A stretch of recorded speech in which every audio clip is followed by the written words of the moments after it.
Assalamualaikum warahmatullahi wabarakatuh.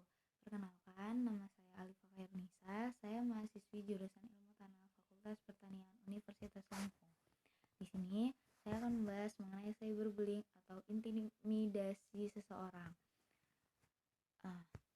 Keberadaan internet yang makin marak saat ini bisa beranggapan positif dan beranggapan negatif buat kita kawan-kawan. Nah, kalau beranggapan positif itu dia bisa menyebarkan pengetahuan, bersosialisasi, dan berkomunikasi. Sedangkan kalau negatifnya buat kita, dia bisa disalahgunakan, dia bisa jadi korban pelecehan, ataupun jadi korban cyberbullying. Nah, cyberbullying itu apa sih?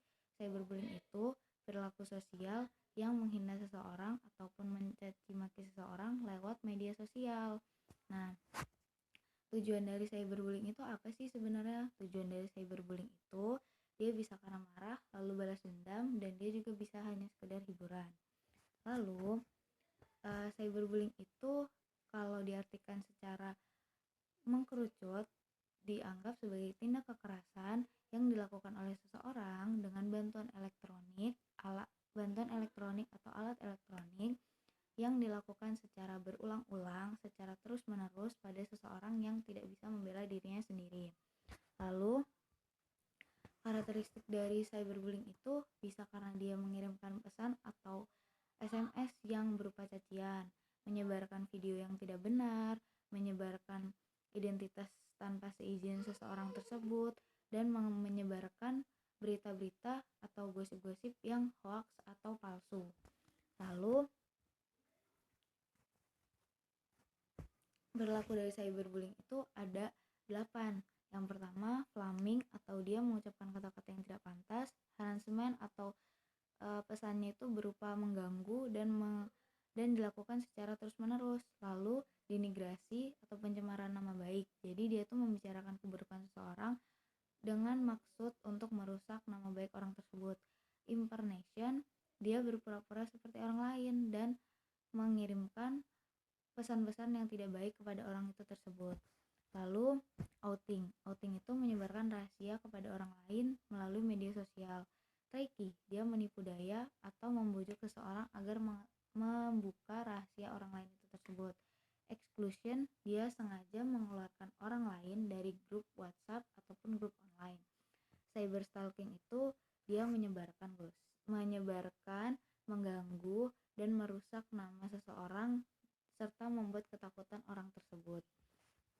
Lalu untuk macam-macam pelaku bullying itu terbagi menjadi 2, di mana ada pure bully dan bully victim. Di pure bully ini dia sama sekali nggak pernah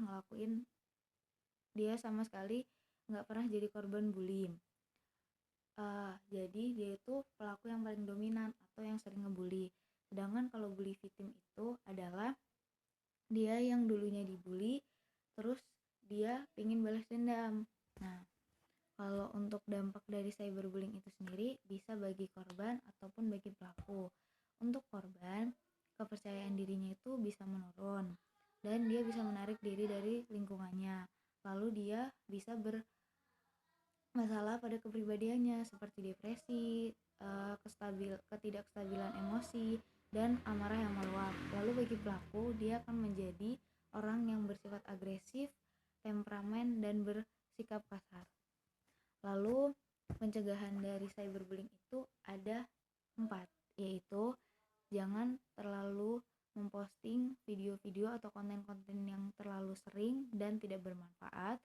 Lalu pintar-pintar dalam memilih teman di media sosial, tidak sembarangan untuk bercerita atau memposting konten apapun di media sosial, dan hindari konten-konten yang tidak bermanfaat ataupun tidak baik untuk orang lain. Jadi di media sosial itu kita hanya boleh memposting yang bermanfaat dan yang berguna untuk orang lain supaya kita terhindar dari korban cyberbullying.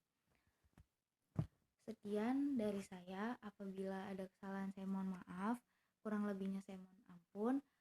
Wassalamualaikum warahmatullahi wabarakatuh.